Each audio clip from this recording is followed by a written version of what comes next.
Ok, aquí estamos. Aquí estábamos. Muy buenas tardes a todos, muy buenas tardes. Mi nombre ya es, lo han indicado, es Edgar Pereira. Vamos a continuar la sesión del día de hoy, que tiene que ver con la parte de los criterios estructurales que se tienen en cuenta para asumir un proyecto con aislamiento sísmico, ¿sí? Este proyecto de aislamiento sísmico, debe tener ciertas consideraciones. En principio, los aisladores sísmicos van en un piso. O sea, imagínense ustedes cuando diseñan una estructura convencional, siempre todas estas estructuras que se diseñan de manera convencional tienen pisos, tienen niveles, ¿ya? La diferencia en estructurar un edificio con aislamiento sísmico radica básicamente en que este edificio con aislamiento sísmico tiene un piso más.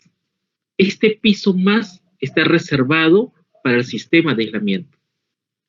Este piso, para conocimiento de ustedes, de acuerdo a la norma, se reserva para el sistema de aislamiento sísmico y no debería estar reservado para otra cosa que no sea el sistema de aislamiento sísmico. ¿En qué sentido? En el sentido de que no debería haber almacenes, no debería haber de repente algún otro tipo de uso que se le dé. Lo más que sí podría aceptarse como uso adicional de este piso técnico reservado para el sistema de aislamiento es para estacionamiento, ¿no? Estacionamiento. Entonces, es el único uso adicional que se le puede dar a este piso técnico que es que está reservado exclusivamente para el sistema de aislamiento sísmico. Ustedes ven ahí en la foto un ejemplo de cómo el piso técnico está configurado, cómo está estructurado, ¿no?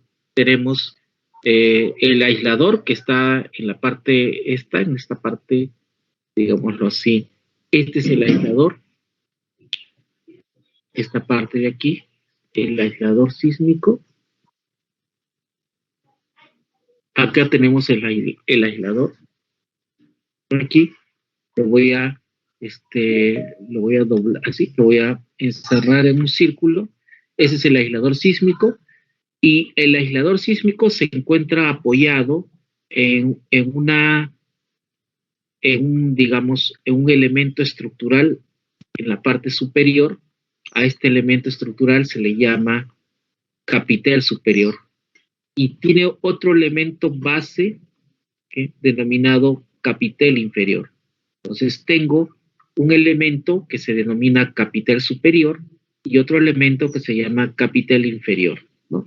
Son como unos cubos, digámoslo así, si queremos darle un nombre, digamos, simple, ¿no? Son unos cubos de concreto armado, obviamente. Este cubo de concreto armado sirve de base para las columnas que van encima. Esta columna corresponde al edificio propiamente, ¿no? Al cual se le denomina superestructura. La superestructura, entonces, las columnas de la superestructura reposan sobre el capitel superior.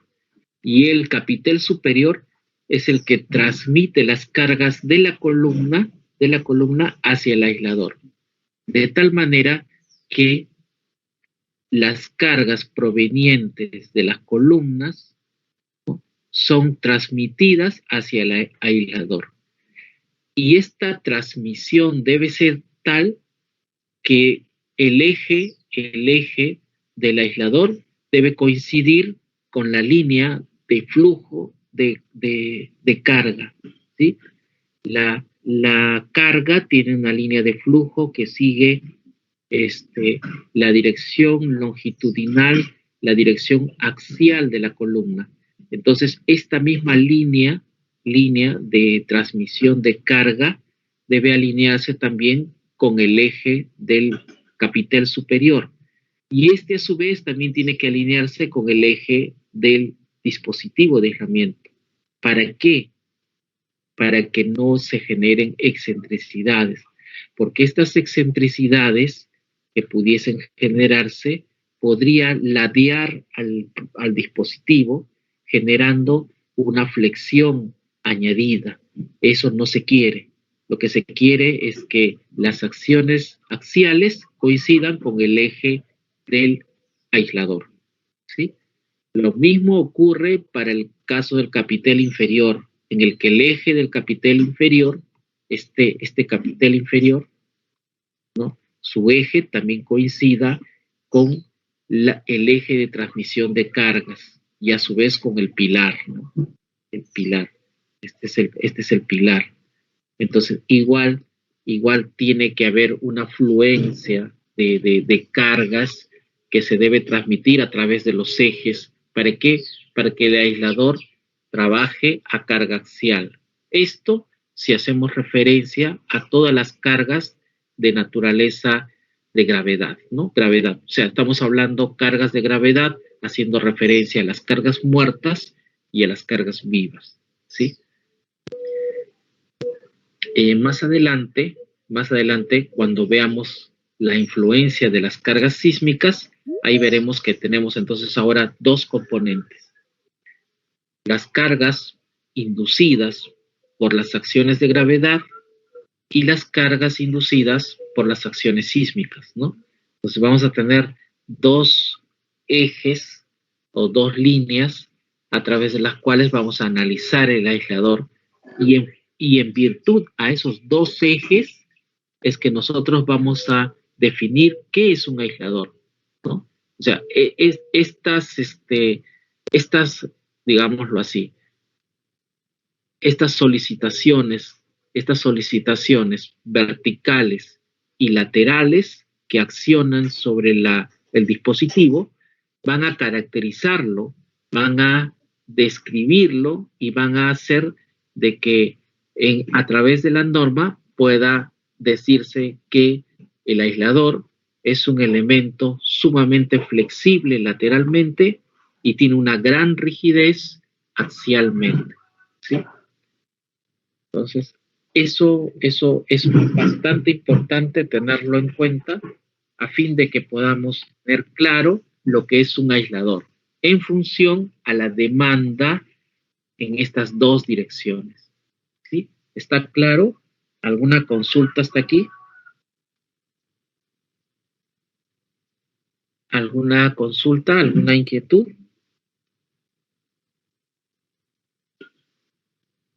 Ninguna. Entonces, puedo pasar.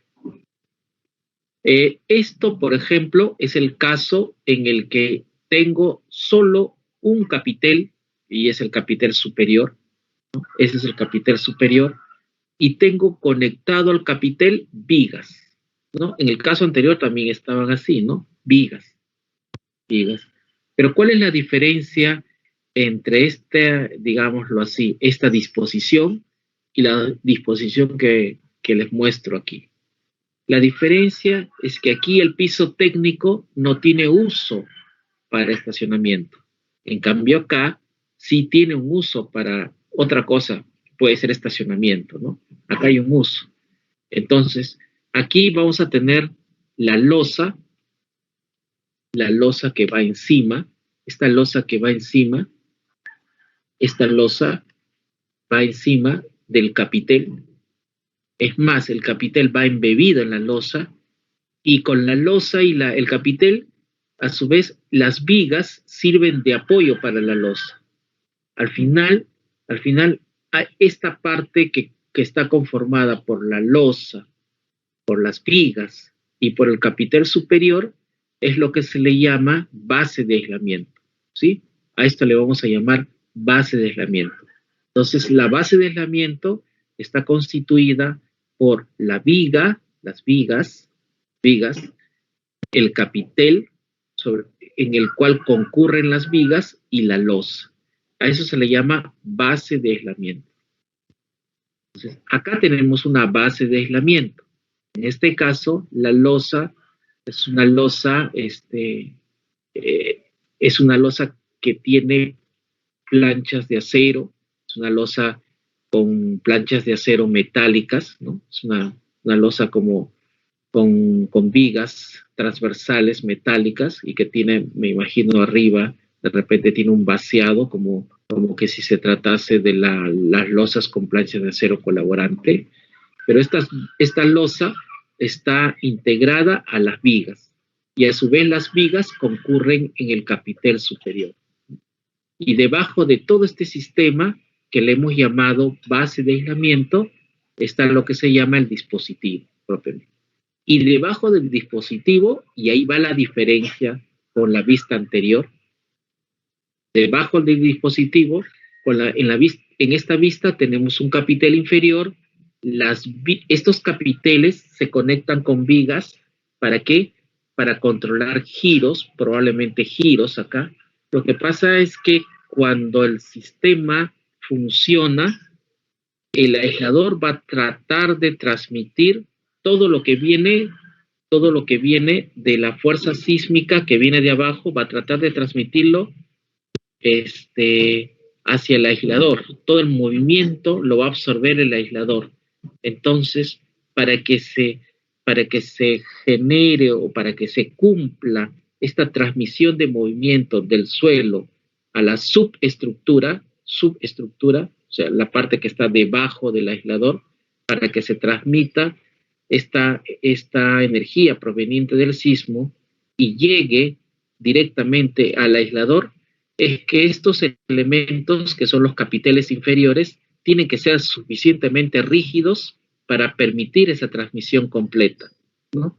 Y para que esto sea rígido, pues el capitel inferior tiene que estar confinado por todas estas vigas. Y no requiere losa, solamente requiere confinamiento, a diferencia del capitel superior que sí tiene una losa embebida. El capitel inferior no tiene losa embebida, no requiere de losa embebida, solamente lo que requiere son las vigas concurrentes hacia él, ¿sí? Entonces, eso no hay en este tipo de configuración, ¿no? En el que el piso técnico no es un área para estacionamiento, sino más bien es un área en donde simplemente está reservado para poder inspeccionar los aisladores cada cierto tiempo, para proporcionarles mantenimiento, porque estos sí, los aisladores requieren de mantenimiento, requieren de inspección permanente, requieren de control una vez que estos han sido instalados. Tienen que estar siempre monitoreados, como se les llama, ¿no? Y para que estén monitoreados, debe reservarse este espacio, este piso técnico, para que una persona haga las labores de inspección y mantenimiento, ¿sí? Entonces, siempre se reserva este espacio, ya sea para labores de mantenimiento en general, o ya sea también para mantenimiento y además estacionamiento de carros. Esta es justamente la diferencia, ¿no? Que acá no tenemos capitel inferior, tampoco tenemos un pilar, ¿no? Lo que tenemos acá es un capitel.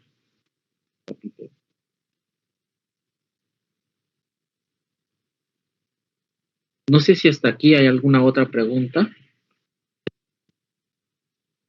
¿Alguna pregunta de parte de ustedes? Hasta ahora hay estas dos configuraciones que tenemos. No sé si hubiera alguna pregunta. Ingeniero, buenas, ¿me escucha? Buenos días, Sí, buenas tardes. Sí, buenas tardes. ¿Qué tal, ingeniero? Quería preguntarle, en ese segundo caso que ha mostrado, ¿existe alguna altura mínima normada que tenga de cumplirse en el piso técnico? Sí, sí, muy buena pregunta y creo que vale la pena ahora aclararlo. Por normativa, esta distancia,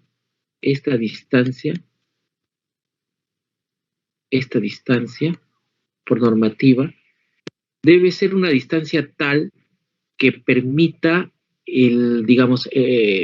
permita a una persona de estatura media, permita pues pasar con cierta comodidad. Pero normativamente se dice que la distancia entre el fondo de viga y el piso terminado Esta distancia, según el reglamento, es 1.5 metros, ¿ya? 1.5 metros. Lo he conversado con muchos arquitectos y muchos profesionales que también hacen el diseño de sistema de aislamiento y particularmente quien habla también está de acuerdo en que esta distancia, si bien es cierto, normada, es mínima, pero no es suficiente, ¿sí? Es muy pequeña, porque acá una persona con estatura media, pues 1,50 tendría que pasar agachado, y peor aún si es que la viga es peraltada, ¿no? La viga es peraltada, tendría que agacharse más aún para pasar por debajo del fondo de viga. Y esa es una dificultad. Entonces, coincidimos un poco entre especialistas, coincidimos que más bien la distancia mínima de piso a fondo de viga, no a fondo de losa como dice la norma, sino la de piso a fondo de viga, debería ser lo mínimo pues 1,80, como para que una persona con una estatura media pueda ingresar tranquilamente sin necesidad de agacharse, porque ya el agacharse produce una incomodidad, sobre todo cuando haces labores de mantenimiento.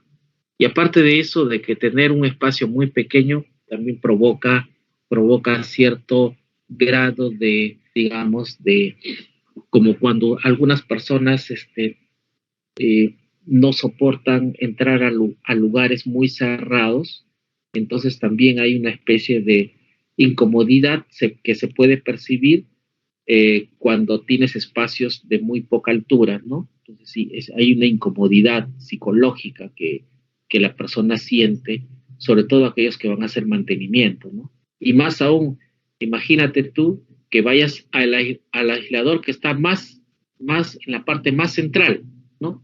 Ahí peor, porque tienes que dirigirte al centro del edificio. Y este edificio no tiene un área pequeña, sino tienen un área grande, extensa, estos edificios de hospitales. Entonces, imagínense el recorrido que tendría que realizar una persona agachada para llegar al aislador más central posible. Entonces, 1,50 m particularmente me parece muy poco, ¿no? Y de hecho, la norma lo que te establece es lo mínimo, ¿no? Puede ser más, claro, puede ser más, pero no puede ser menos, porque ya se vuelve, digámoslo así, no práctico, inaccesible se vuelve. Y eso entonces, eso sí la norma establece que es distancia mínima. Pero sigo diciendo por tema ya de, digamos, de funcionalidad, es que la distancia de piso a fondo de viga, que es lo que debería estar normado, debería ser no menos de 1,80 m. ¿Sí? Así es, eso es. Entonces, esto es lo normativo y esto es lo que funcionalmente, de acuerdo a la experiencia que tenemos haciendo aislamiento sísmico, es lo que vale, ¿no? De alguna manera, esto es lo que resulta más práctico. Ok. Espero haber contestado la pregunta del compañero. Voy a Muchas continuar. gracias, Guillermo. Gracias. No hay de qué. No hay de qué. Ahora, también es cierto que cuando los aisladores lleguen a una posición crítica, ¿cuál sería la posición crítica de un aislador que está sometido a carga lateral? La posición crítica es la que vemos aquí en la diapositiva. Esa es la posición crítica para un aislador. ¿Saben por qué? Porque allí el aislador está deformado lateralmente. Y más aún si su deformación ahí es máxima. La deformación máxima lateral, allí es la condición crítica. Y debemos ser conscientes de que la carga vertical, que es la carga que transmite la columna del edificio, ¿ya? Si hacemos un análisis Si hacemos un análisis, digámoslo así, individual para un punto, para una columna en forma individual, vamos a ver que esta columna transmite las cargas de gravedad y esta carga de gravedad se transmite de la columna al capitel superior. Entonces ahí tenemos una componente vertical. Pero también así sabemos que por sismo también las cargas laterales actúan sobre la base aislada y tendríamos ya una componente horizontal. Entonces tenemos aquí por un lado la fuerza como componente vertical, la fuerza de gravedad, y B, la fuerza de corte que está inducida por el sismo. Tenemos dos componentes, vertical y horizontal. Ahora, también, de hecho que sobre el capitel inferior o pedestal también va a haber una reacción y esa reacción numéricamente es igual, ¿no? Para el equilibrio. Entonces, esta fuerza P vertical, producto de las cargas de gravedad, debe ser igual a esta carga P vertical en sentido contrario para el equilibrio. Y lo mismo para la parte de la reacción horizontal. Si bien es cierto, tengo acá una carga horizontal inducida por el sismo, en el capitel inferior o en el pedestal, dependiendo de cuál sea el caso, pues debe haber también una reacción horizontal en sentido contrario para el equilibrio. Tengo dos fuerzas, dos componentes que se equilibran en la parte superior del aislador y en la parte inferior del aislador. Ambas cargas son iguales, pero de sentidos contrarios, ¿sí? Pero el hecho aquí de que el capitel superior, ¿no?, se desplace porque así lo permite el aislador, entonces va a aparecer aquí una estructura deformada, ¿no? La estructura ya va a quedar deformada por este desplazamiento lateral.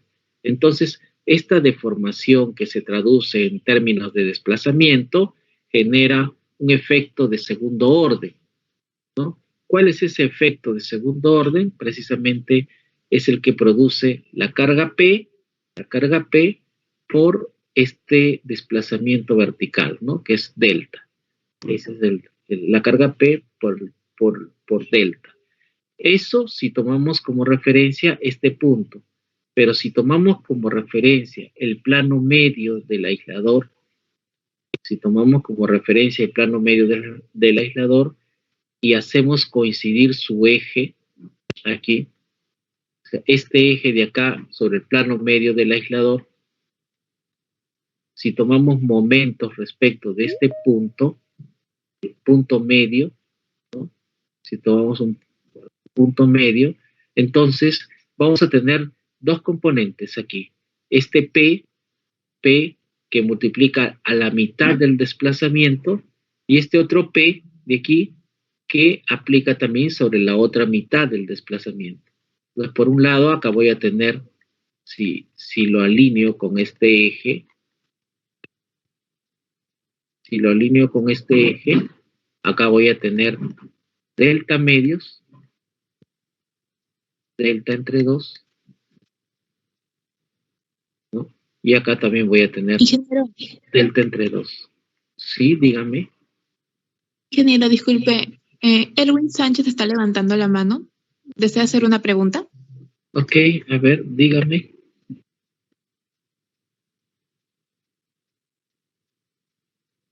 Hola, buenas tardes, ¿me escuchas? Buenas tardes, sí, te escucho fuerte y claro.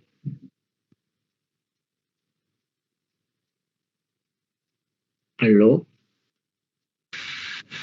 ¿Me escucha, ingeniero, ya? Sí, ahora sí.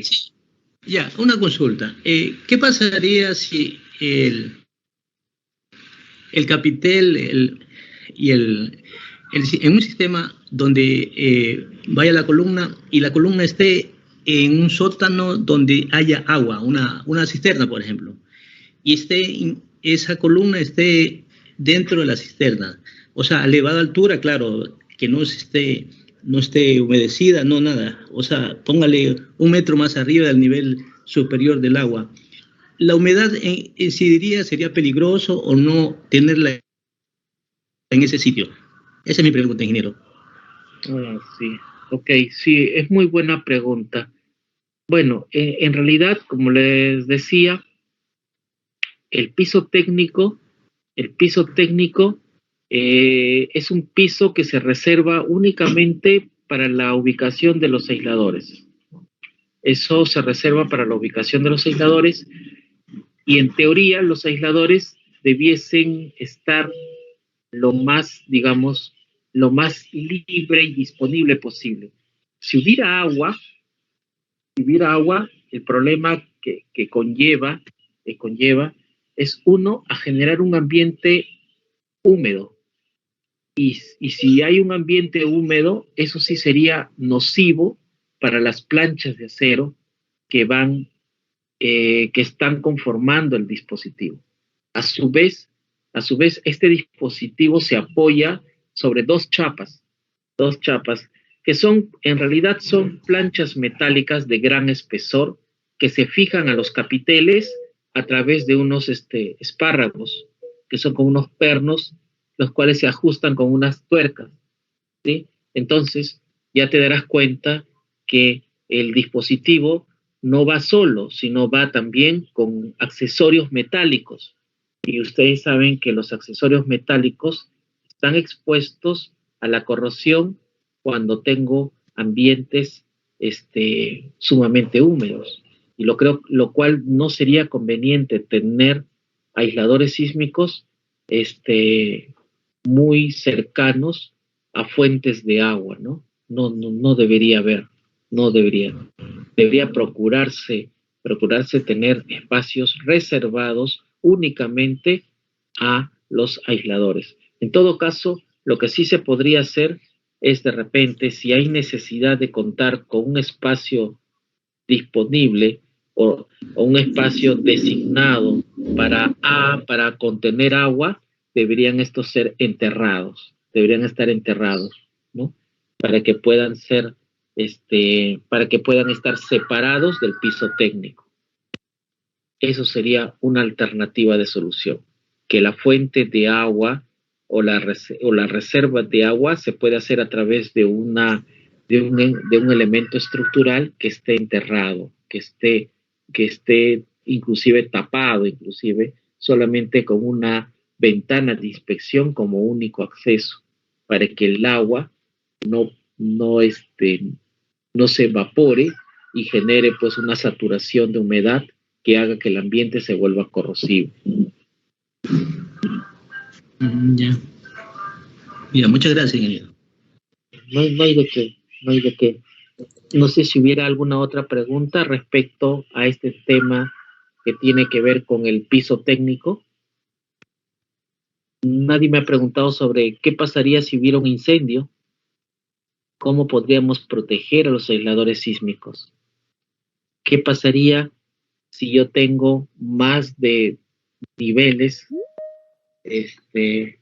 Por ejemplo, no sé si me permiten, voy a hacer una pizarra, pero para eso tengo que entrar a una pizarra electrónica. A ver si me dan unos segundos para compartir esa pizarra. Aquí. Ya. Ya. A ver, voy a ver si puedo entrar. A ver, entro por aquí. Ok.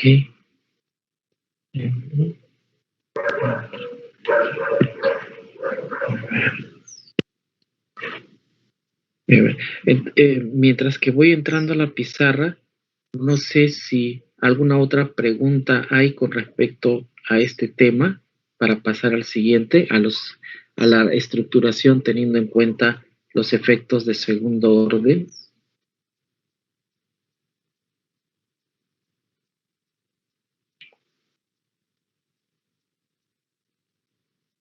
Ingeniero, no, disculpe, estaban alzando la mano. Sí, ingeniero, una consulta, disculpe. Buenas tardes. Ya. Sí, dígame. Ingeniero, una consulta. ¿Cuánto es la carga máxima que puede soportar un aislador? Hablando de carga axial. Sí, es una buena pregunta también. A ver, en realidad el aislador tiene una capacidad máxima en función a sus, digamos, a su geometría, en función a sus características materiales, en función al tamaño del aislador, porque no todos los aisladores tienen el mismo tamaño, ¿no? Lo que le llama eso el proveedor es al peso del aislador. El aislador tiene un peso, ¿no? Y ese peso más o menos es un ratio que permite establecer la capacidad que tiene un aislador para soportar cargas. Cuanto más peso tiene el aislador, más capacidad de carga tiene, ¿no? Los aisladores tienen diversas capacidades, ¿no? No es que tienen una capacidad única, tienen diversas. En función a su tamaño, en función a su peso, tienen una determinada máxima capacidad, ¿no? Es como cuando tú evalúas el concreto y dices, no, el concreto de 210 tiene unas ciertas capacidades máximas a carga axial, a carga de compresión.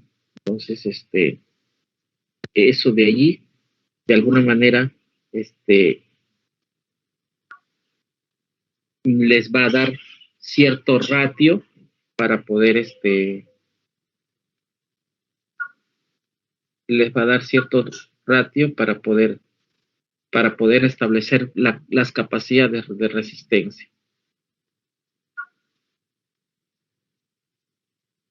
Okay.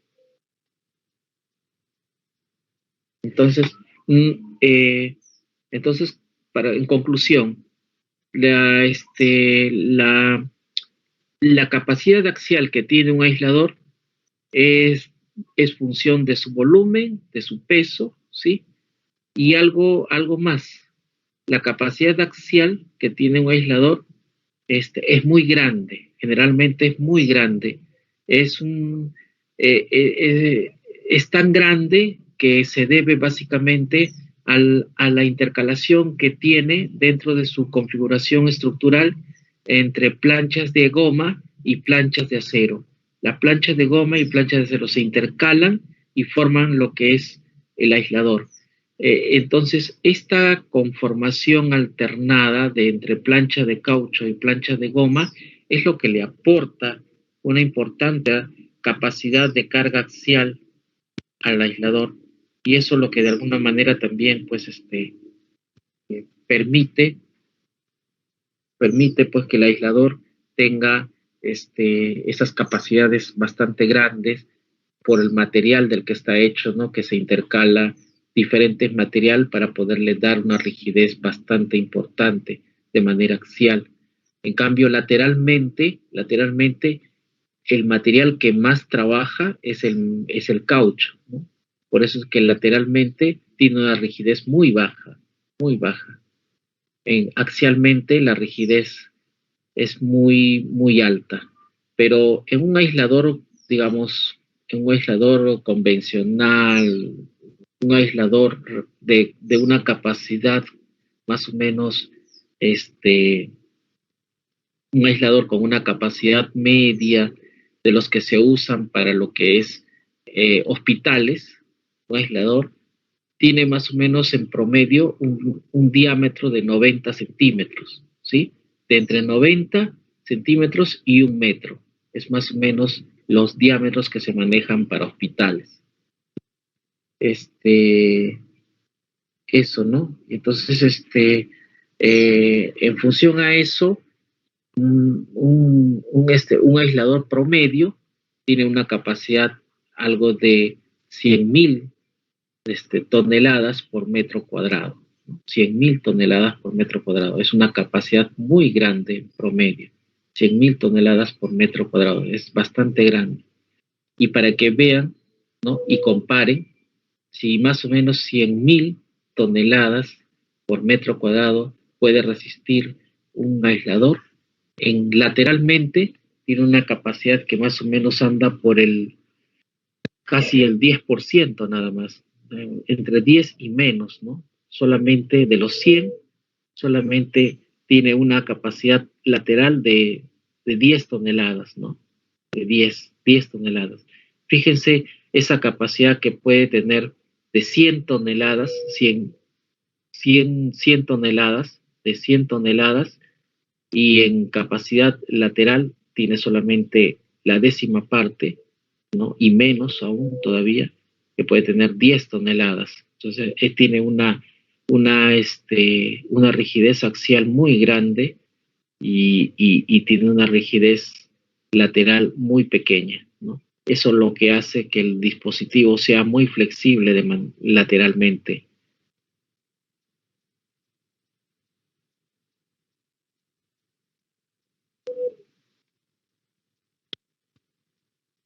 Ya. Bueno, ya. ¿Alguna otra pregunta? No sé si de repente ha quedado respondida esa pregunta respecto al tema de la capacidad axial que tienen los aisladores, ¿no? En términos de esfuerzos, tiene más o menos muy buena capacidad, ¿no? En términos de esfuerzos axiales. Y en términos de cargas laterales, o sea, cargas horizontales, tiene muy poca capacidad, ¿no? Tiene muy poca capacidad. Por eso es que el dispositivo es axialmente rígido y lateralmente flexible. Esas dos características tiene el aislador sísmico, ¿no? Es lo que hemos estado viendo algunas clases anteriores dentro de las características básicas que tiene un aislador para asumir precisamente la función para la cual va a estar como que va a estar asignado, ¿no? Esa función que va a tener como parte componente de todo un sistema de aislamiento sísmico. Ok, no sé si hubiera alguna otra pregunta.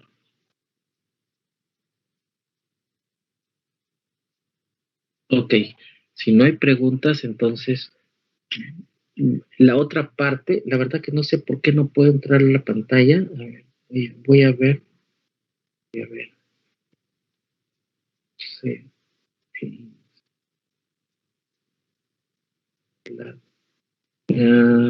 Ok.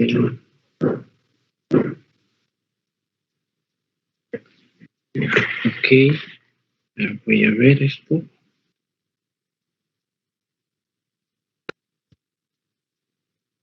A ver.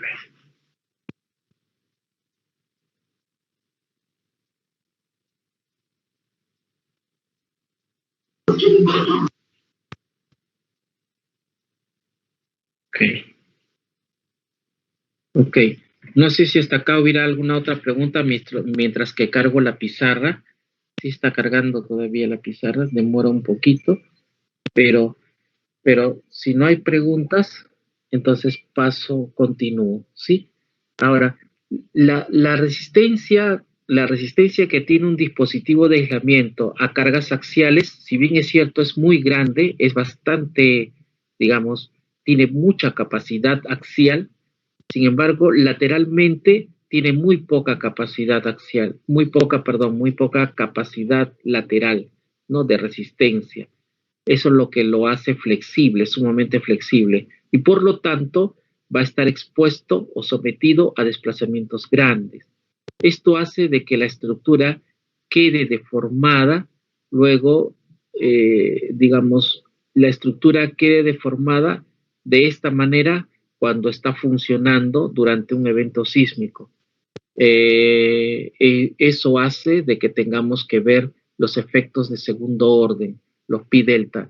Y como decía, si yo tomo momentos para el equilibrio de este sistema que está aquí en la digamos aquí en la diapositiva, y tomamos momento respecto del centro en el plano medio del aislador, nos vamos a dar cuenta que tenemos un momento aquí propiciado por esta fuerza, ¿sí? Ahí tenemos un par que son la fuerza P, ¿no? Y la fuerza P en el sentido contrario. Y tenemos el otro par, que es la fuerza B, y la fuerza de aquí, la otra B, ¿no? Si tomamos un momento respecto de este punto, entonces, y tomamos respecto de ese punto, si tomamos respecto de este punto, sería B por H1, ¿no? El momento de la fuerza B por el brazo de palanca H1. Y sería P por delta medios. Y eso es lo que tienen acá. P por H1 es el momento de primer orden. Es el momento estático que nosotros sabemos calcular por estática, ¿no? B por H1. Y en términos de carga vertical sería P por delta medios, que es precisamente el momento de segundo orden. Lo mismo que tengo en la parte de el momento respecto de este punto que está en el plano medio del aislador, lo mismo tengo abajo. Y entonces esta fuerza que multiplica la fuerza P, la fuerza P vertical que multiplica al desplazamiento lateral dividido entre 2, es lo que le llaman el fenómeno de segundo orden o el momento de segundo orden. Entonces, eso es lo que produce estas enormes solicitudes a las vigas que conforman la base de aislamiento, ¿sí? Cuando se hace la parte práctica de este taller, cuando hagamos la parte práctica en ETAPS, nos vamos a dar cuenta que los momentos de segundo orden, los momentos pi delta, muchas veces su manifestación en las vigas de conexión, en la losa de aislamiento, tienen esfuerzos mucho mayores que las mismas combinaciones que acostumbradamente usamos cuando diseñamos las losas y las vigas, ¿no? A eso por combinaciones, ¿no? Por combinación, las combinaciones que siempre usamos, ¿no? Carga muerta, carga viva, carga muerta y carga viva y carga sísmica. Luego encontramos las envolventes y con las envolventes vemos los esfuerzos resultantes en cada uno de los elementos, ¿sí? Entonces, estos elementos, estas vigas, van a también estar expuestas a estas combinaciones. Pero si hacemos una comparación de la envolvente, ¿no? con esfuerzos combinados, envolventes en los elementos, en las vigas que forman parte de esta plataforma, ¿sí? Esta plataforma de aislamiento, y si comparamos con los momentos y las fuerzas debido al efecto de segundo orden, se van a dar cuenta que los efectos de segundo orden generan, no se imaginan, generan una cantidad importante, unos valores importantes que superan a los efectos combinados en combinaciones, inclusive hasta en combinaciones envolventes, ¿no? Entonces, a esa combinación envolvente hay que añadirle los efectos de segundo orden. Y eso genera esfuerzos muy grandes. Por eso es que las vigas que conectan a los capiteles superiores son vigas bastante de dimensiones y refuerzos bastante considerables, ¿sí? Es por eso, precisamente para que estas vigas tomen los efectos de segundo orden, ¿sí? Acá ustedes pueden ver, ¿no? Ustedes pueden ver aquí. Miren, estos momentos que están dibujados aquí, y los estoy señalando con el cursor, son los momentos en las vigas superiores, ¿no? Y la influencia de los efectos pi delta no son en estas vigas de la superestructura, sino más bien recaen mayoritariamente en las vigas de la base aislada, ¿no? Ahí recae. O sea, los efectos de segundo orden se manifiestan con bastante imponencia en los elementos vigas de la losa o de la base de aislamiento, ¿sí? mientras que en los demás pisos prácticamente su influencia es pequeña, no es significativo. ¿Sí? ¿Está claro esa parte?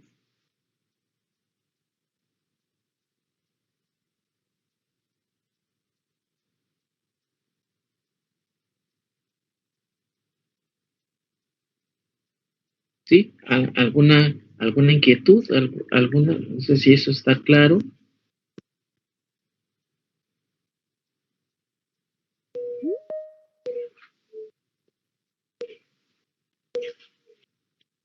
¿Sí? No sé si eso está claro. No sé si hay alguna inquietud. Si no, paso a continuación. Ingeniero, Dígame. Dígame. ingeniero, teniendo en cuenta lo que nos estaba explicando, eso de los esfuerzos, los flectores en las vigas, ¿podría asumirse que un edificio aislado, en el tema de las vigas y las columnas, un edificio aislado ya podría diseñarse solo por cargas por gravedad? Yo diría que no. No, de hecho que no. De hecho que no es así. Si bien es cierto, el nivel de fuerza de corte inducido por el sismo eh, mayormente lo toman los aisladores, pero siempre una componente, por más mínima que sea, se transfiere a la estructura. De hecho, que si vamos y comparamos respecto a un edificio igual que esté en condiciones de base empotrada, la fuerza cortante tomada es mayor, es bastante mayor. Con base aislada, la fuerza cortante que toma la superestructura es mucho menor. Sí, es mucho menor, pero aún así el reglamento pide de que solicita, y lo indica así expresamente, que hay una fuerza de corte de diseño. Hay una fuerza de corte de diseño con la cual debe diseñarse la superestructura. Es una fuerza bastante menor comparativamente a que si el edificio no tuviera aislamiento sísmico, sí, ¿no? Y pero el nivel de diseño ya es menos exigente, eso es menos exigente. Es más, un edificio aislado ya no tiene el mismo nivel de, de detalle, ¿no? El detallamiento es menor porque ya no vamos a... Recuerde que cuando vimos las primeras clases decíamos que una edificación resiliente es capaz de recuperarse en el tiempo y debe mantener su operatividad durante todo el proceso, teniendo en cuenta que hay un digamos, post crisis sísmica y dentro de la crisis sísmica, ¿no? Durante la ocurrencia del sismo. Entonces, en todo momento el edificio debe prestar servicio de manera ininterrumpida.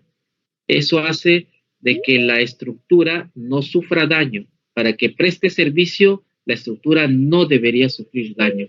Y para que no sufra daño, la estructura no debe echar, o sea, no debe hacer uso de sus capacidades de ductilidad, ¿no es cierto?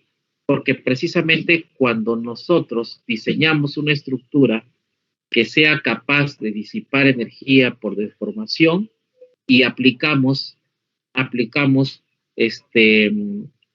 la capacidad dúctil que tienen los materiales y la configuración estructural, es porque implícitamente estamos aceptando que la estructura va a dañarse, lo cual no es correcto en hospitales. En hospitales lo correcto es no daño, no se acepta daño, porque si se aceptara daño, muchas de las de los de lo que es la parte de la distribución de los hospitales, podrían interrumpir sus funciones. Por ejemplo, una sala de operaciones, si sufre daño estructural, podrían desencuadrarse los marcos de las puertas, podrían estallar las ventanas si quedan desalineadas, digamos, el perímetro de la ventana, etcétera, etcétera, ¿no? Es más, el piso podría quedar desnivelado si es que aceptamos daño estructural. Entonces, en síntesis, a lo que voy es que la estructura no debería sufrir daño estructural, debería mantenerse en condición de operación, siempre debería mantenerse en condición de operacionalidad continua. Para ello es importante el daño controlado, ¿no? Daño mínimo.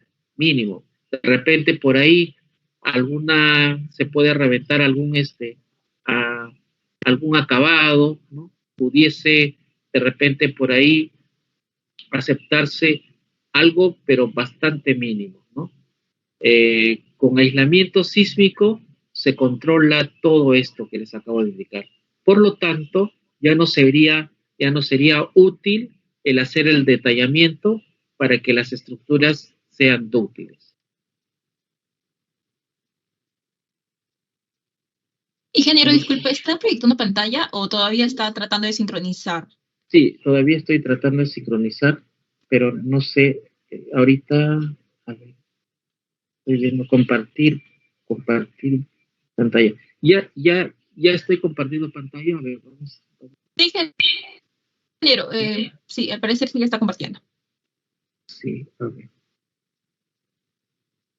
Voy a ir aquí, voy a dejar de compartir pantalla.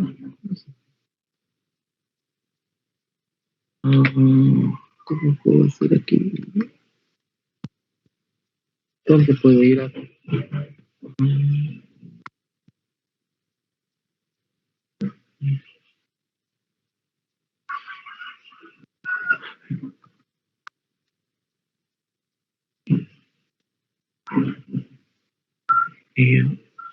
Modo solo retenido.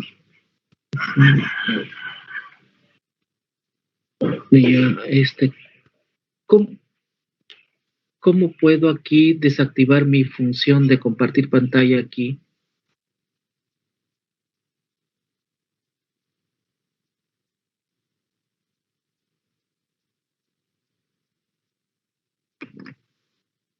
Ya. No sé si ahora pueden ver mi pantalla. Acá tengo una pizarra en el que puedo. Sí, ingeniero, sí se está compartiendo pantalla. Sí, ya, perfecto. A ver, ¿qué está?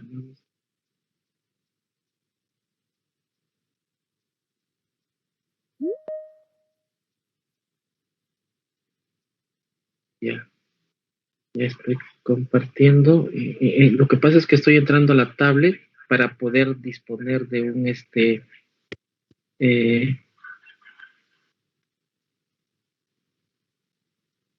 ¿qué?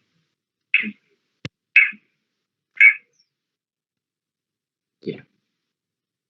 Ok. Les decía que aquí, a ver, aquí tengo, eh, imagínense que ustedes tengan acá una estructura aporticada de tres crujías. Podemos tener acá varios niveles. Estos niveles se sostienen a través de unas columnas. Estas columnas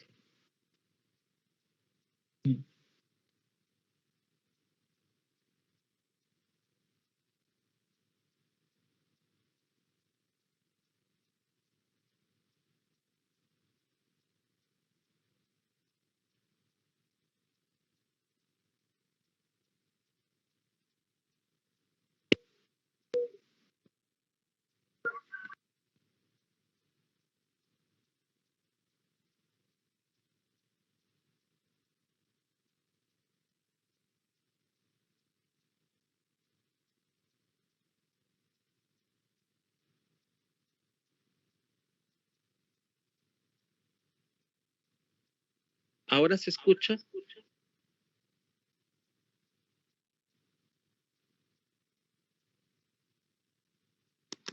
Sí se le escucha, ingeniero. Ok, muchas gracias. Muchas gracias. Ya, eso quería estar seguro. Ya, entonces ahora sí tengo la pizarra aquí, la pizarra, y esta es una estructura porticada, ¿no es cierto? Esta estructura porticada la estoy considerando por ahora en base fija, ¿sí? Ya. ¿Qué diferencia con una estructura, digámoslo así, con aislamiento de base? La diferencia es lo siguiente. Hace unos momentos les explicaba de que la diferencia es que se reserva un piso, ¿no? Yo puedo reservar un piso, si quiero mantener el número de pisos, acá 1, 2, 3. Tengo acá el número de pisos. Y aquí es donde coloco una plataforma. Esta es la base de aislamiento. Esta plataforma es la base de aislamiento. Y esta base debe ser bastante, pero bastante rígida. Debe ser una plataforma muy rígida, ¿no? Con ese énfasis, bastante rígida. Y esta plataforma rígida, esta plataforma o base, esta base está conformada por la losa. Una losa está conformada por el capitel superior y está conformada por las vigas de conexión. Vigas de conexión. ¿Sí? Ahora, sobre esta base de aislamiento, esta base de aislamiento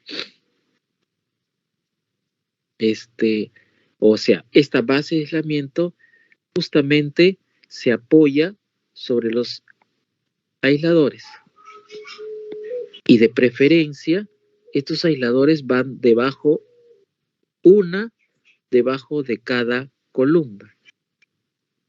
Y debajo de esta puede ir un capitel inferior si es que voy a asignar el piso técnico para un uso de estacionamiento. Esto, así es. Entonces, la diferencia entre una estructura convencional y una estructura con aislamiento sísmico radica en que se reserva un piso exclusivamente, o sea, aislamiento sísmico, un edificio con aislamiento sísmico tiene un piso más, pero es un piso reservado para el sistema de aislamiento, ¿sí? Es ese piso más. Por eso quizás, si acá tengo un piso, 2 pisos, 3 pisos, 4 pisos, acá también voy a tener lo mismo. Un piso, 2 pisos, 3 pisos, 4 pisos. Entonces, aquí debe tener sótano. Y este sótano sirve precisamente para generar el piso técnico, ¿no? Así es. Esa es la diferencia, ¿no? Tenemos que reservar un piso técnico para los aisladores. Debe ser. Ahora, el piso técnico, como les dije, puede ser uso de estacionamiento o simplemente no puede, o sea, no tiene un uso específico más que solamente el uso para aislamiento, ¿no? Para albergar a los aisladores. Ese es el único uso específico que se le puede dar. Otro uso no se le puede dar. No puede servir de almacén, porque si fuera para almacén, eso genera un obstáculo para las labores de mantenimiento y revisión que deben tener estos dispositivos, ¿sí? Ahora, además de ello, ustedes saben que cuando se tiene base fija,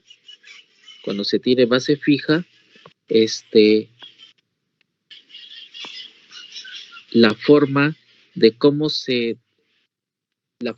cómo, digamos, cómo la estructura responde sísmicamente es más o menos a través de esta deformada. Si solamente consideramos la primera forma modal, ¿no? Si solo consideramos la primera forma modal, esta es la forma de cómo quedaría deformado el edificio,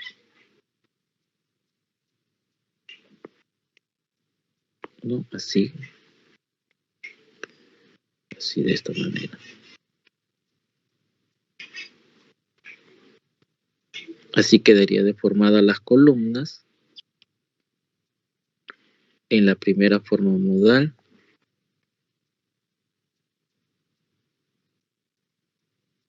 Así, ¿no?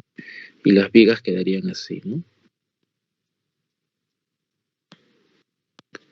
De esta manera.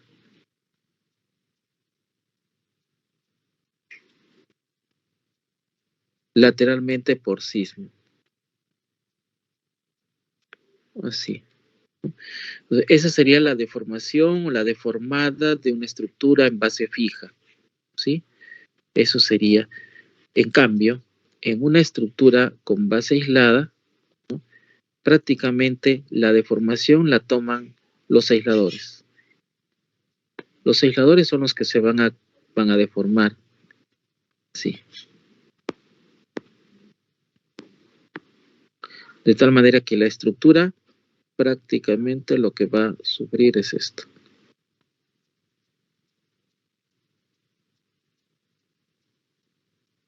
Una cosa así. Así va a quedar. Y exagerando. ¿Sí?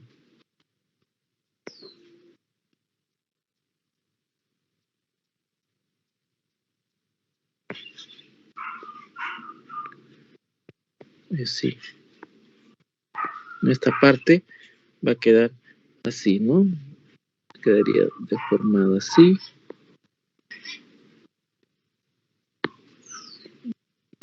Más o menos con una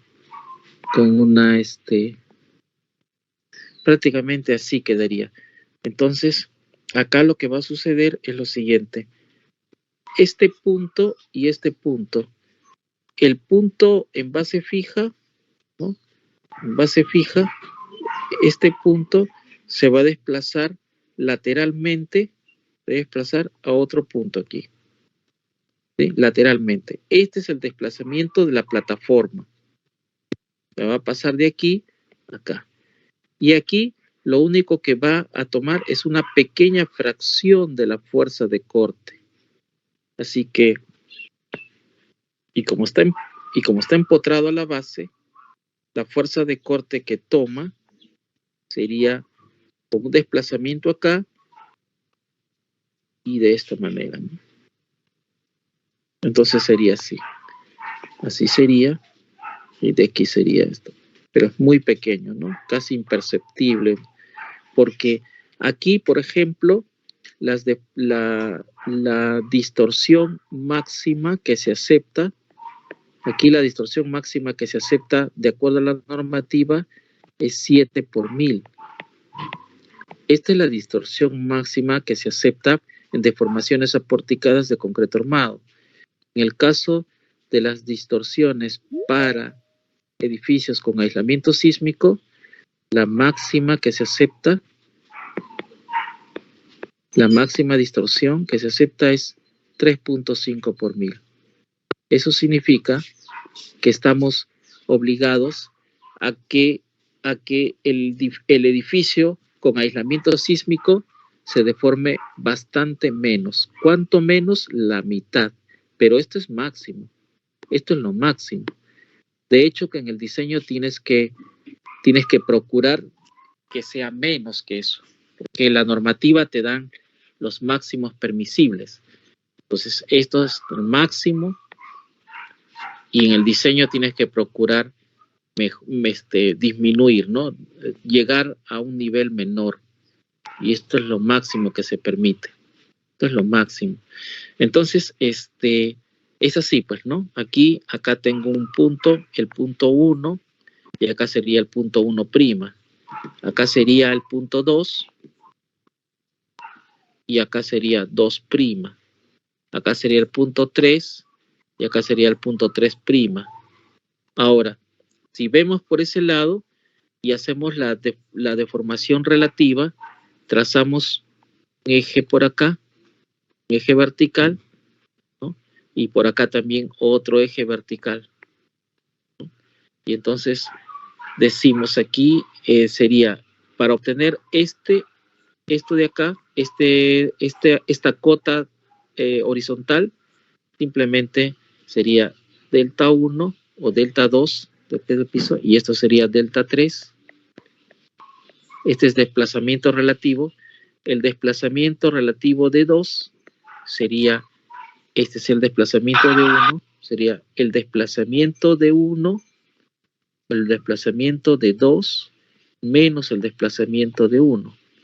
Eso sería el desplazamiento relativo de 2. El desplazamiento relativo del piso 3 será el desplazamiento del piso 3 menos el desplazamiento del piso 2, ¿no? Ahora, se sabe pues que estos desplazamientos son bastante grandes, por lo que ustedes pueden ver en el gráfico. Sin embargo, estos dos desplazamientos que son grandes, son bastante grandes, la diferencia es bastante pequeña, ¿no? Es bastante pequeña. Esta diferencia es pequeña. Esta diferencia también es pequeña. Y más aún, si la diferencia está entre un piso, el piso I más 1 menos el piso I, lo dividimos entre la altura de entrepiso, H sub I, para un piso determinado. En el caso específico sería HI más 1. Entonces, esto de acá debe estar limitado, ¿no? Es algo bastante más pequeño. Esta en condición máxima debe ser menor que 3.5 por mil.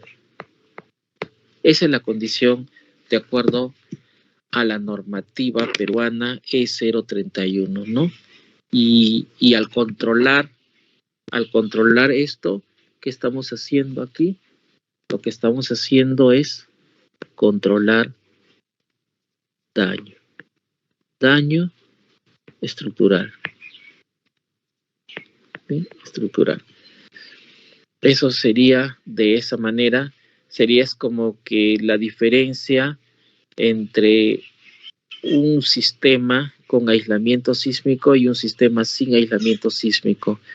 Acá, en esta parte, en la estructura convencional, tú tienes varios conceptos que están relacionados. Uno, que es ductilidad. Acá tienes que darle capacidad dúctil a la estructura. Y esta capacidad dúctil está relacionada con el detallamiento de la estructura, ¿no? El detallamiento de la estructura. El detallamiento del refuerzo de la estructura.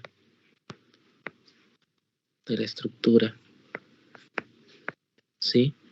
Y este detallamiento pues tiene que ver con la longitud de desarrollo, tiene que ver con los dobleces, tiene que ver con los empalmes, ¿no? Etcétera, etcétera, ¿no? Entonces ahí se va el detallado, ¿no? A eso va el detallado del refuerzo. Este detallado del refuerzo se hace indispensable cuando tienes edificio convencional con empotramiento en la base. Cuando tienes con aislamiento sísmico, este detallamiento ya no es, digamos, ya no es tan exigible, porque el nivel de deformación va a ser un nivel de deformación elástica. Eso significa que la estructura se va a comportar elásticamente. ¿Para qué? Para que precisamente evitar y controlar el daño en la estructura. Aquí no se permite daño. En el aislamiento sísmico, acá lo voy a hacer así, no se permite daño, ¿no? No se permite daño. No se permite daño. No se permite daño. Acá sí se permite daño. Acá sí se permite daño. ¿Por qué se permite daño? Por lo que les explicaba en las clases pasadas. Para que disipe energía, pues. Para que se permite daño. Para que disipe energía. Y para que esa disipación de energía sea capaz de poder, a través de la capacidad dúctil que tienen las estructuras, sean capaces de poderse deformar todo lo que pueda el material antes de llegar al colapso, antes de llegar al nivel de colapso. Acá ni siquiera podemos hablar de colapso, ni siquiera de daño, porque la estructura simplemente debe estar operativa 100%, 100% en todo momento. En todo momento significa en toda la vida útil de la estructura, ¿no? Tiene que estar 100% operativo, ¿no? Durante y después de la crisis sísmica, ¿no? Durante y posterior a la crisis sísmica.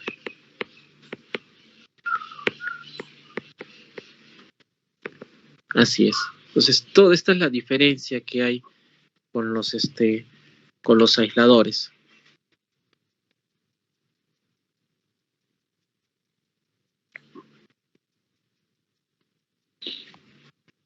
Eso hace entonces que tengamos que hacer lo siguiente, ¿no? Yo tengo acá el eje B, que es el eje del corte, y acá tengo el eje horizontal, que es el eje del desplazamiento versus corte, ¿no? Muchos de ustedes saben que las estructuras se comportan en el rango elástico hasta cierto punto. Este punto se denomina fluencia. Y luego de la fluencia viene un comportamiento inelástico, ¿no? Este comportamiento inelástico. Todas aquellas estructuras que disponen de una capacidad disipativa a través de la ductilidad. Viene así. Así.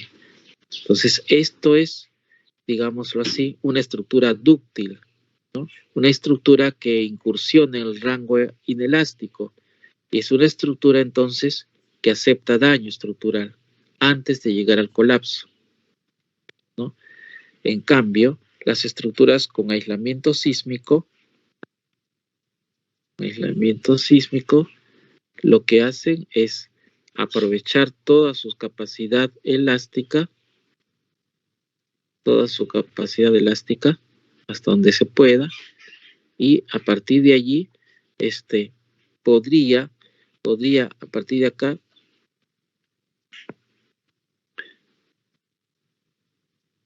aquí o acá, dependiendo de la capacidad de la estructura, podría estar, ¿no? A niveles de desplazamiento muy pequeños, ¿no? De muy pequeño. Entonces, la estructura con aislamiento sísmico no requiere de tener un comportamiento elástico de la parte de la superestructura. No requiere. No requiere. Podría estar por acá,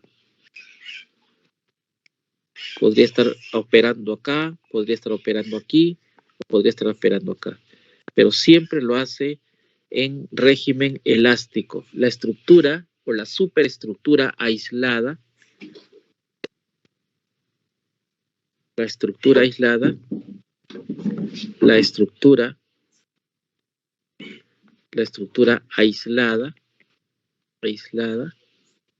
¿no? Tiene un comportamiento elástico. ¿Quién toma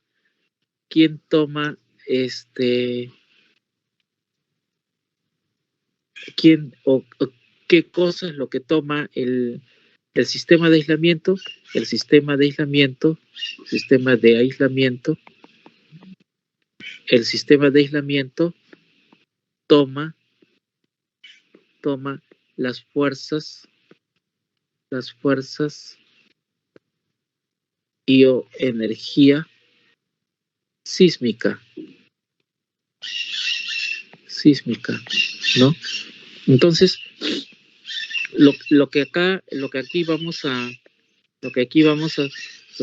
los desplazamientos, hablando de la superestructura, solamente haciendo referencia a la superestructura, los desplazamientos con aislamiento de base son bastante menores para la superestructura, son bastante menores a los desplazamientos en base fija. Esto solamente para la superestructura. Por eso es que cuando ustedes tienen un edificio aislado, cuando ustedes tienen un edificio aislado, la parte inelástica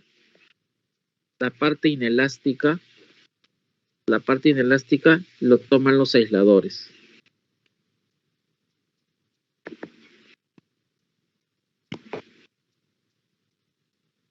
¿Sí? Aquí el sistema de aislamiento, este es el sistema de aislamiento sísmico,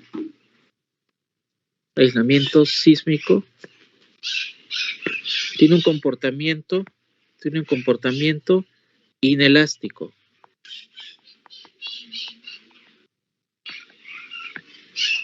Y el edificio aislado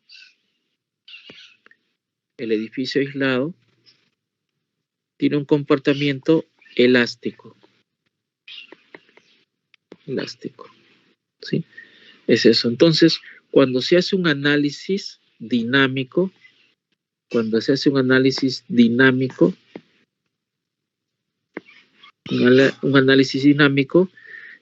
el análisis no lineal solo a esta parte. Acá se hace el análisis no lineal.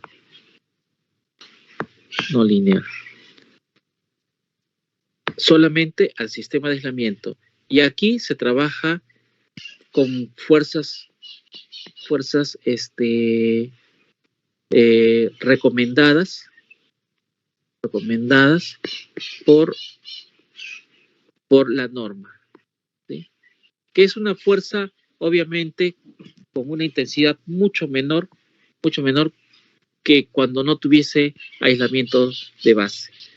De hecho, los niveles de fuerzas son bastante diferentes, no son iguales, ¿no?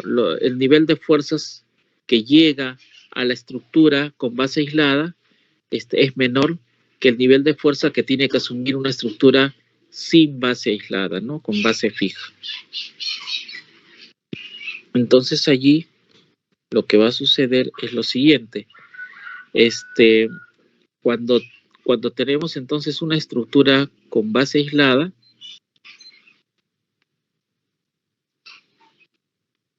lo que vamos a hacer es lo siguiente. Hacemos el análisis modal. O sea, el diagrama es más o menos lo siguiente. Inicio el análisis. Para un análisis, lo que vamos a hacer primero, para dar inicio, ¿no? Hacemos un predimensionado,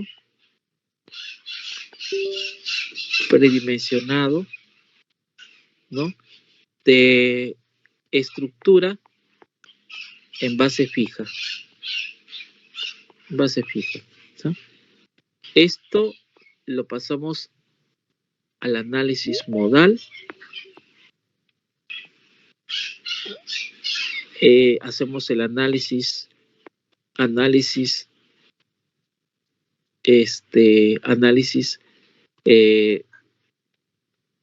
dinámico, hacemos primero, pero antes de hacer el análisis dinámico, hacemos el análisis estático. Hacemos el análisis estático, ¿no? El análisis estático para verificar, hacemos el análisis dinámico, y solamente consideramos, para esta primera parte, en base fija, hacemos el análisis modal. El análisis modal. Con el análisis modal vamos a encontrar los periodos modales. Los periodos modales. Y de estos periodos modales consideramos la primera forma modal. ¿Sí? Para análisis estático. Ojo, para análisis estático. Entonces hacemos el análisis modal, y dentro del análisis modal encontramos los periodos modales. Dentro de los periodos modales encontramos la primera forma modal, que es la forma modal relevante, ¿no? Predominante también. Predominante. Y con esta primera forma modal predominante y su periodo asociado, vamos y hacemos un predimensionado. Ahora sí, hacemos un predimensionamiento para análisis con base aislada. Hacemos un análisis a partir del periodo, ¿no? Con el periodo en base fija, este periodo en base fija, con este periodo encontramos el periodo con base aislada, de tal suerte de que el periodo con base aislada está en el orden de 2.5 a 3 veces el periodo en base fija. ¿Sí? Esto es más o menos con lo cual empezamos a trabajar. El periodo con base fija, ¿no? Y con esto calculamos el periodo de base aislada. ¿Cómo? Con esta relación. Esta relación es solamente para estimar un valor. Con este valor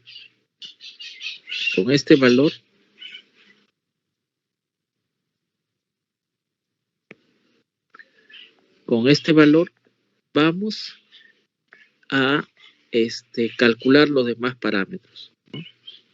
¿Qué otros parámetros tiene en la estructura con base aislada? Tiene rigidez efectiva, amortiguamiento efectivo, ¿no? Y tiene desplazamiento máximo y desplazamiento total máximo, ¿no? Entonces calculamos los demás parámetros con base aisladas, ¿sí?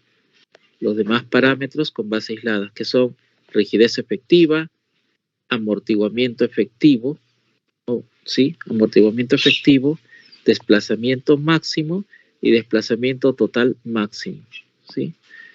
Con esto calculamos y con esto empezamos a hacer un primer tanteo, de tal manera que con esto, si tenemos la rigidez efectiva del sistema, la rigidez efectiva en cada dispositivo, asumimos un mismo dispositivo en cada uno de los aisladores, o sea, un mismo tipo de dispositivo en cada aislador. Entonces, como les digo, como para tener algo estimativo, lo que hacemos es dividir, ¿no?, la rigidez efectiva y la obtenemos como la rigidez efectiva del sistema dividido entre el número de puntos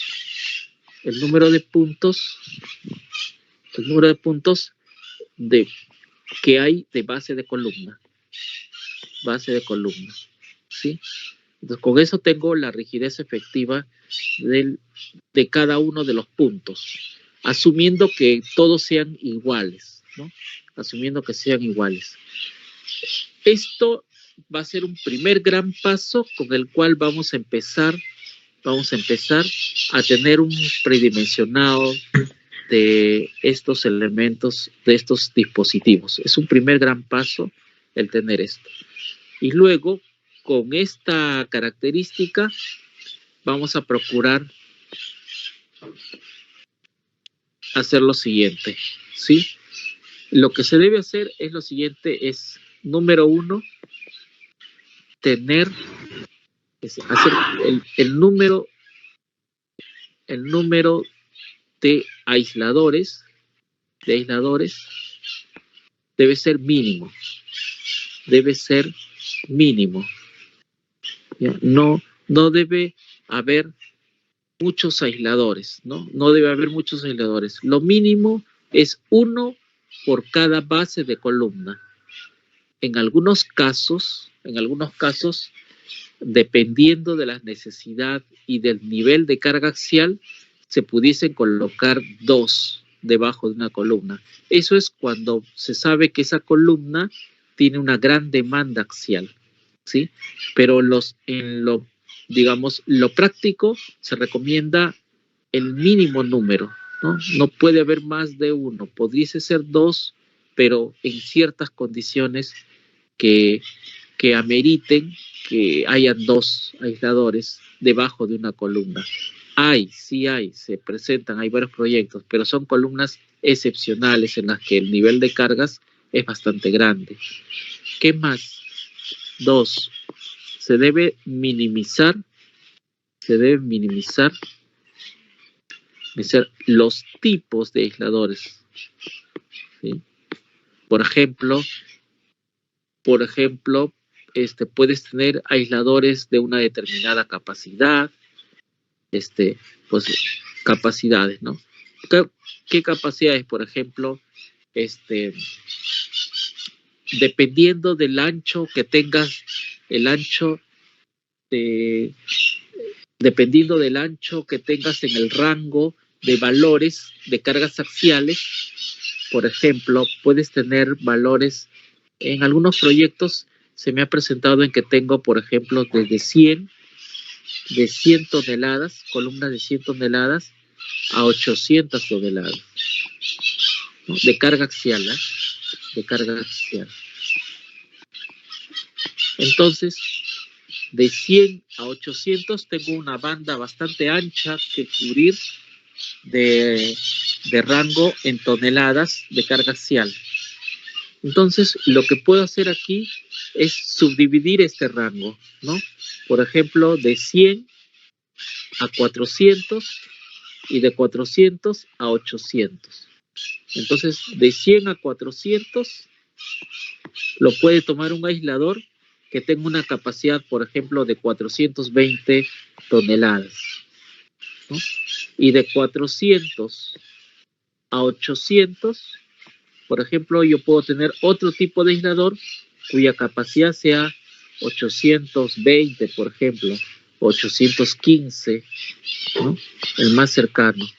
Entonces yo con eso tengo 2 tipos de aisladores, uno con esta capacidad y el otro con esta capacidad, ¿no? Lo hago así con la finalidad de tener, por ejemplo, acá un máximo de 2. ¿Puedo tener 3? Sí, puede tomar 3. ¿Eso es mejor? Sí, a veces es mejor. ¿Saben por qué? Lo que pasa es que a veces tienes en la distribución en planta, tienes aisladores que por acá están con 800, por acá tienes aisladores de 500, y por acá tienes aisladores, por ejemplo, acá tienes de 100, por acá tienes de 300, y por acá tienes de 400, y entonces, imagínate si yo me pongo a usar un aislador de 420 en el de 100, por ejemplo, no habría necesidad de colocar un aislador con una capacidad importante, una capacidad grande, solamente para resistir 100 toneladas. Entonces, ¿qué suelen hacer algunos diseñadores? Bueno, entonces subdivido más este rango, lo puedo hacer de 100 a 200, de 200 a 400, de 400 a 600 y de 600 a 800, ¿no? Entonces, ¿cuántos tipos de aisladores tendría? Tendría 1, tendría 2, tendría 3, tendría 4. ¿Y eso es conveniente? Bueno, es conveniente para el proyecto, sí, pero para la obra no es conveniente, porque por reglamento estamos considerando, o sea, por reglamento establece de que se deben generar 2 prototipos, y lo digo generar porque se deben tener 2 aisladores extras prototipos para ser ensayados por cada diferente tipo de aisladores. Si yo tengo 4 tipos diferentes de aisladores, será la lógica pues tener 8 prototipos, 2 por cada tipo diferente, y eso encarece más la obra, porque por ahora los aisladores son bastante caros, son bastante, digamos, tienen un precio por ahora, como son relativamente novedosos aquí en el Perú.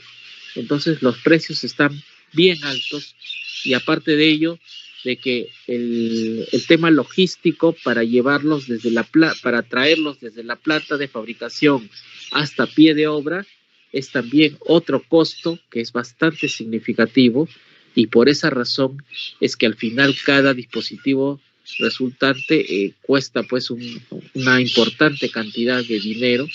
Entonces, por eso es que se limita al número de prototipos, teniendo en cuenta que por reglamento estamos obligados a tener 2 prototipos por cada tipo diferente, ¿no? Estos prototipos son unos aisladores aparte que deben ser ensayados en el laboratorio para poder disponer, por ejemplo, de las características y evaluar las características a fin de que sean pues compatibles con las del proyecto, ¿sí? Entonces, lo que buscan los prototipos es disponer de aisladores, o sea, aisladores adicionales que no forman parte del proyecto, para que estos sean ensayados en un laboratorio a las demandas máximas. Muchas veces estos dispositivos quedan ya inservibles, porque como son ensayados en condiciones críticas, entonces el dispositivo prácticamente queda no usable. Por eso es que la normativa dice que estos prototipos no deben ser usados en la obra, simplemente son para poder ser ensayados en el laboratorio, para que puedan ser verificadas sus propiedades y sean compatibles con los que indica el proyecto, ¿no? Una vez que se evalúa y se da la conformidad a los ensayos de estos prototipos, se manda a hacer los aisladores de producción, ¿sí? Entonces, es eso, ¿no? Hay varias alternativas que podemos tener en cuenta, siempre y cuando minimicemos el número diferente de tipos de aisladores y minimicemos también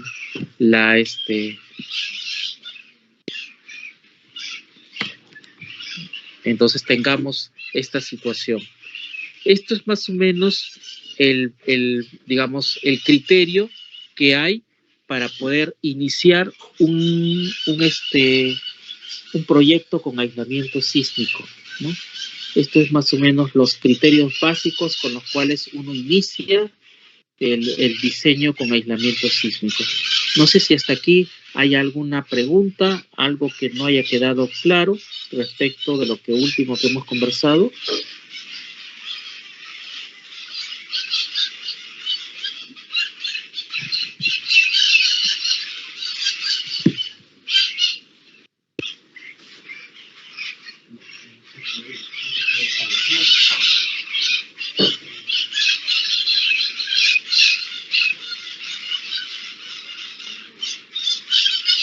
No hay preguntas, no hay ninguna pregunta, no hay nada, o sea, no hay alguna consulta que ustedes pudiesen hacer respecto a esta parte.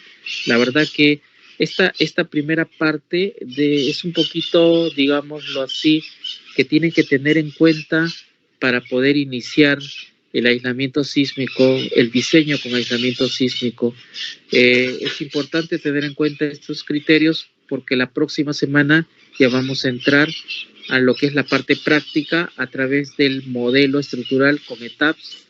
Y sí me gustaría, por favor, si esto ha quedado claro, tener estos criterios para poder iniciar el diseño con aislamiento sísmico a través del programa ETAPS, que es el programa que vamos a utilizar para poder diseñar un proyecto con aislamiento sísmico. No sé si no hay preguntas, entonces quedamos aquí.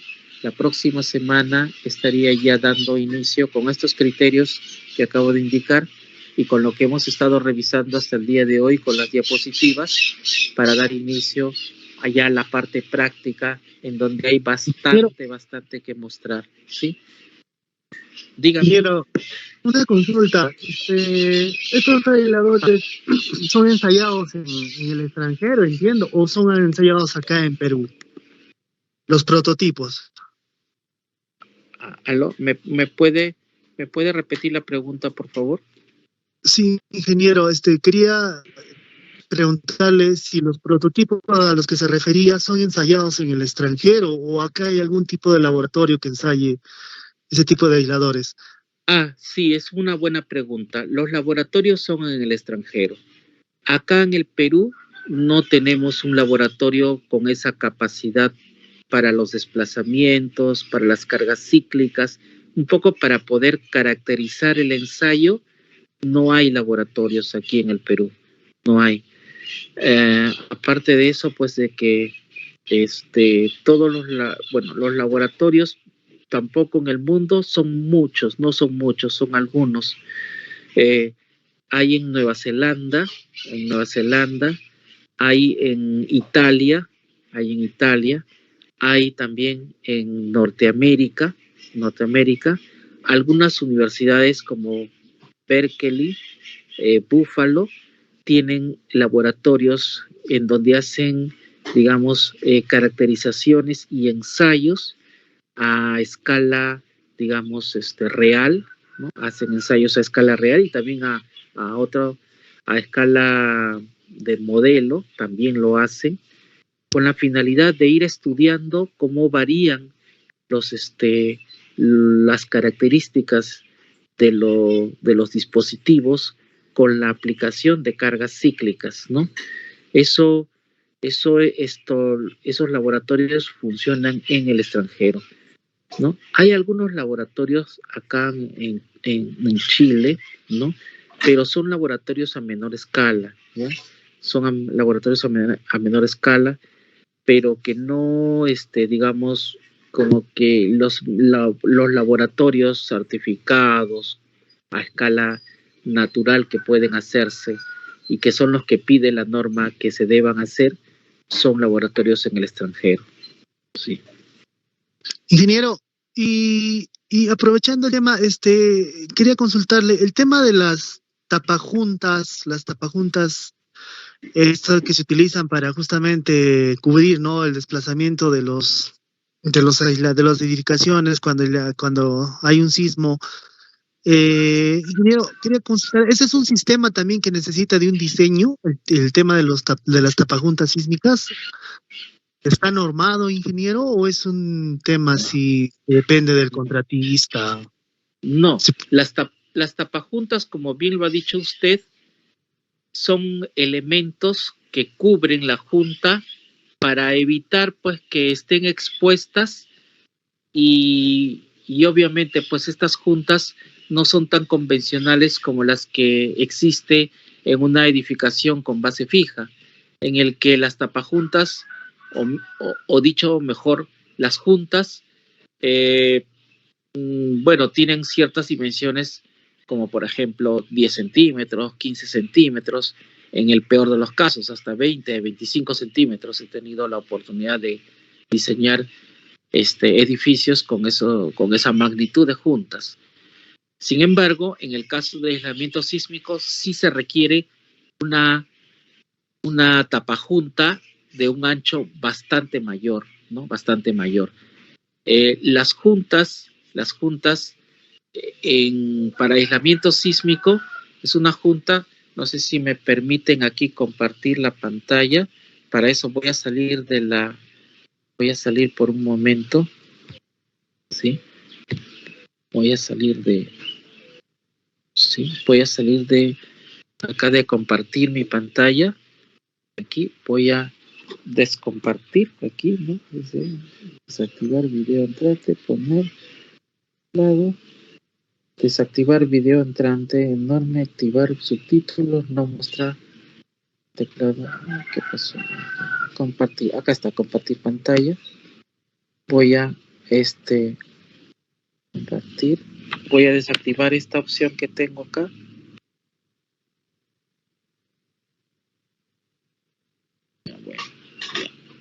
Bueno, voy a compartir pantalla aquí en mi computadora. Permítame un ratito. Acá está. Voy a compartir pantalla. ¿Sí? Ahora sí. ¿Pueden ver mi pantalla? ¿Sí? Ok. Sí, ingeniero, sí se ve. Muy bien, gracias. Ya. Esto que ustedes ven aquí en la diapositiva, ¿ya? Esa es justamente la junta sísmica que va a salir alrededor de toda la edificación con base aislada, ¿no? Esta junta se llama GAP. Y esta junta define un espacio reservado para el desplazamiento, ¿no? Para el desplazamiento del edificio aislado, ¿no? Esta junta generalmente es del orden de 40 centímetros, 50 centímetros, 60 centímetros, 70 centímetros. Entonces, esto obliga a que el sistema de aislamiento sísmico tenga un piso técnico que esté dentro de una zanja que está que está confinada por un muro de contención que tiene cierta distancia de holgura para permitir esta junta. Muchas veces en edificaciones esta junta tiene que ser tapada para que los transeúntes y las personas que hacen uso de la infraestructura pues no se caigan, ¿no? Porque estas juntas sí son bastante grandes. Entonces hay unas juntas tapajuntas que permiten precisamente esto. Estas tapajuntas se pueden encontrar en diferentes proveedores, ¿ya? No se calculan, ¿no? Las tapajuntas no se calculan. Lo que se calcula es la distancia de la junta, la separación de junta sísmica. Eso sí se calcula. Y ese valor se calcula teniendo en cuenta el desplazamiento máximo, ¿sí? El desplazamiento máximo total, el DTM, ¿sí? Cuando yo calculo el DTM para el edificio aislado, ese edificio aislado va a tener un DTM. Ese DTM es el que me da la junta, el gap que estoy acá indicando, que es la distancia entre la superficie externa del muro de contención y la superficie externa en este caso del capitel, ¿no? El capitel. Esta distancia es la que define el gap. y que como mínimo es el DTM, ¿no? Ahora, cuando uno calcula el DTM, el desplazamiento total máximo, lo calcula, por ejemplo, te puede salir 48 centímetros, 45 centímetros. Entonces, para calcular el gap, simplemente a esa distancia, al DTM, le das una holgura, de tal manera que tranquilamente de 48 a 49 centímetros que te sale el DTM, podrías estar incurriendo en 55 a 60 centímetros de gap, ¿no? Y este gap tiene que ser tapado con un tapajunta, ¿no? Hay un tapajunta. ¿Para qué? Para que los usuarios puedan tener pues la tranquilidad de poder circular. Obviamente este tapajunta tiene que tener inclusive una distancia de separación, ¿no? Ya es un tema arquitectónico el que le busquen la mejor manera de cómo ocultarlo, ¿no? A veces se oculta con vereda. Aquí se suele poner una vereda de perímetro, ¿no? Una vereda perimétrica. Aquí, generalmente, cuando esto está encima, ¿no? Y el muro de contención acaba más abajo, pues lo que se hace es colocar una vereda.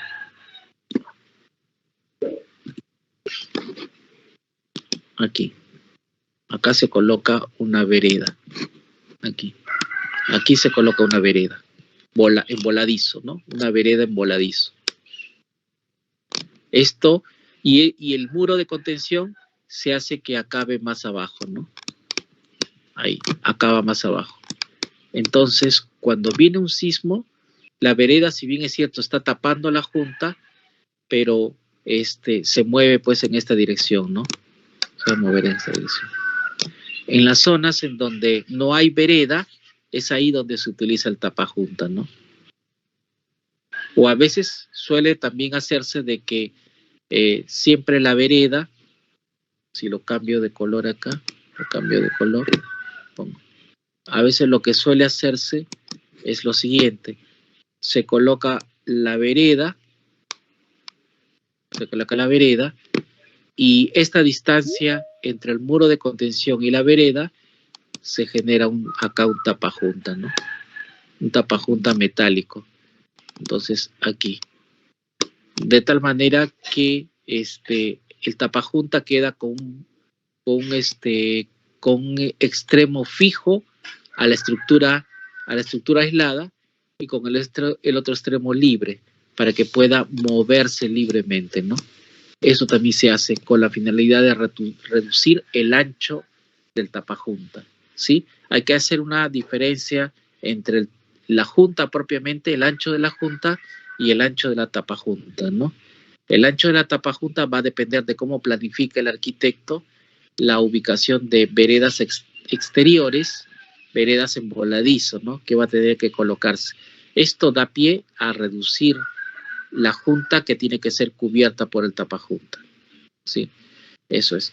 Entonces, insisto una vez más, repito, concluyo, de que no se calcula la tapajunta, lo que se calcula es la junta sísmica, lo que llamamos el gap.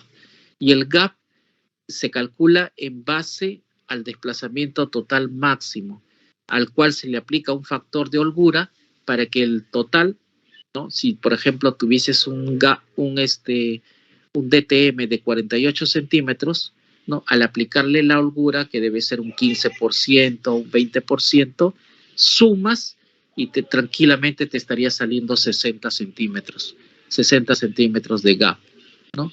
Y esa sería esta distancia de separación entre el capitel, entre la superficie y la cara del capitel y la superficie del muro de contención.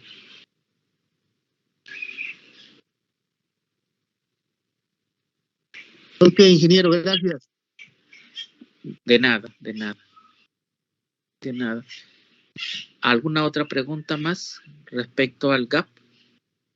¿O respecto a algún tema que hemos estado viendo?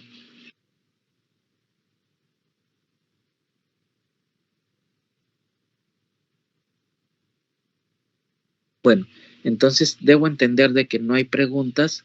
La próxima semana estamos viendo el modelo aplicativo. Previo a ese modelo aplicativo, Vamos a ir viendo las diferentes combinaciones que hay, las diferentes configuraciones que hay para un edificio con base aislada, ¿no? En el que se puede aislar la base, se puede aislar la parte superior, ¿no? Se puede aislar la interfase de separación entre el área más grande y el área más pequeña de un edificio, ¿no? Se puede hacer esto y se puede hacer diferentes tipos de configuraciones para aislar, ¿no? Vamos a ver las ventajas y desventajas que conllevan cada una de estas configuraciones la próxima clase. Y de inmediato pasaremos a hacer una aplicación. ¿Sí? Bueno, muchas gracias por el día de hoy.